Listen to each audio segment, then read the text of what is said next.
She smiled for Disney, she cried in hospitals, she almost died twice. And through all of it, the world kept streaming her music like nothing happened. Selena Gomez was born on July 22, 1992 in Grand Prairie, Texas. Her mother was 16 years old when she had her. 16, a teenager raising a child alone after her father walked out. They were poor, real poor, the kind where you skip meals and pretend it's fine. But her mother didn't break. She pushed Selena toward performing instead. By age 7, Selena was already auditioning. By 10, she had her first television role. She appeared on Barney and Friends in 2002, the same show that launched Demi Lovato. 2 little girls on a purple dinosaur show. Neither of them knew what was coming. Selena spotted her at 13 during an open casting call in Texas. They didn't sign her immediately. They made her wait. They made her prove it. For 2 years, Disney kept her in development, testing, training, watching. Finally, in 2007, they gave her the lead role in Wizards of Waverly Place. She was 15 years old and suddenly the face of the biggest children's network on Earth. The show ran for 4 seasons. It won an Emmy. It made her a household name globally. But fame at 15 comes with a price nobody puts in the contract. The scrutiny, the pressure, the constant performance of being perfect for millions of kids. She was a brand before she was an adult.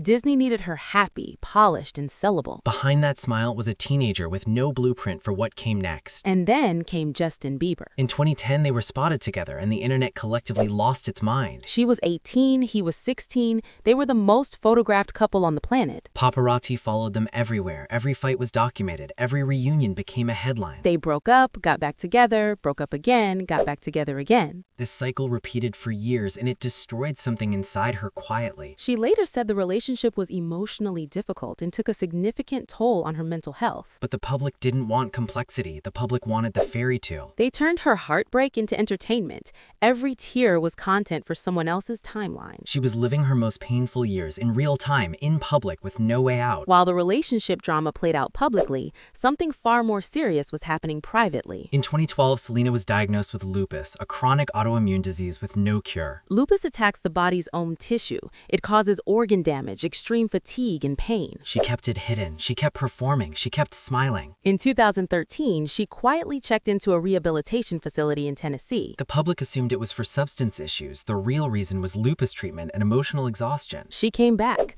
released new music, went back on tour, acted like everything was fine. It wasn't fine. In 2014, she checked into rehab again, this time addressing anxiety, panic attacks, and depression directly. She was 22 years old, and her body and mind were both fighting wars she hadn't chosen. That same year, her on and off relationship with Bieber finally ended for good. No dramatic announcement, just silence, and then the slow work of rebuilding. She pivoted hard. In 2015, she released Revival, a darker, more mature album that announced a new version of herself. It debuted at #1 on the Billboard 200. She sold out a world tour. She was back, bigger than before. And then her body gave out completely. In the middle of her Revival World Tour in 2016, she canceled all remaining dates. The official statement cited anxiety and depression. The lupus was advancing. She disappeared from public life for months. When she came back, she was visibly different, quieter, more guarded, more real. In 2017, she revealed the full truth. Her lupus had progressed to the point of kidney failure. She needed a kidney transplant to survive. Her best friend, Francia Reza, donated one of her own kidneys. Think about that. A 25-year-old woman receiving a kidney from her closest friend just to stay alive. The surgery was successful, but recovery was painful and deeply humbling. She later said the transplant forced her to completely re-examine her life and her priorities. And then, because the universe apparently had more planned, her mental health collapsed again. In 2018, she was hospitalized twice in a psychiatric facility for severe anxiety and depression related to her lupus treatment. The medication she needed to prevent organ rejection was affecting her mental state severely. She was caught in a loop. Treat the kidney, destabilize the mind, stabilize the mind, risk the kidney. There was no easy answer. There was just survival. She stepped back from music entirely for over a year. The internet speculated. Her absence became its own kind of noise. But she wasn't gone. She was building something new. In 2019, she launched Rare Beauty, a cosmetics brand built around the idea that beauty doesn't require perfection. It wasn't just a celebrity brand. It came with a mental health initiative called the Rare Impact Fund. The fund committed to raising $100 million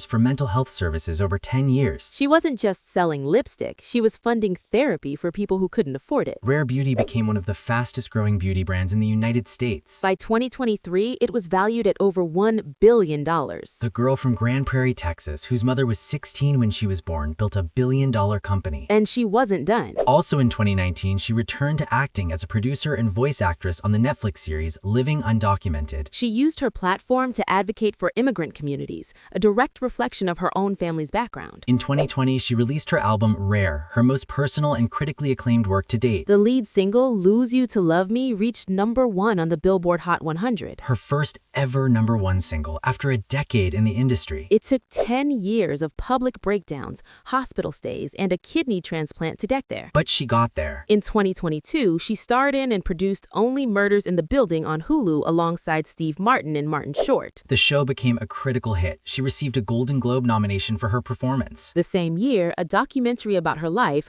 My Mind and Me, was released on Apple TV+. It was raw, unfiltered, uncomfortable to watch in the best possible way. She showed the panic attacks, the hospitalizations, the moments she didn't want to get out of bed. No filter, no publicist-approved version of events, just the truth. The documentary was praised as one of the most honest celebrity documentaries ever made. In 2023, Selena Gomez became a billionaire, making her one of the wealthiest female musicians in the world. Not from music, from Rare Beauty and her business portfolio. The girl who Disney put in development at 13 was now worth more than the network that made her famous. And she did it while managing a chronic illness with no cure. While navigating one of the most public emotional collapses in modern celebrity history. While rebuilding her mental health from the ground up. People called her weak when she canceled tours. She was keeping her kidney alive. People called her messy when she cried publicly. She was being honest about pain most people hide. People called her irrelevant when she went quiet. She was building a billion-dollar company in the silence. Selena Gomez never fit the mold Hollywood designed for her. She outgrew Disney. She survived Bieber. She outlasted Lupus. She outbuilt her own fame. Every time the industry counted her out,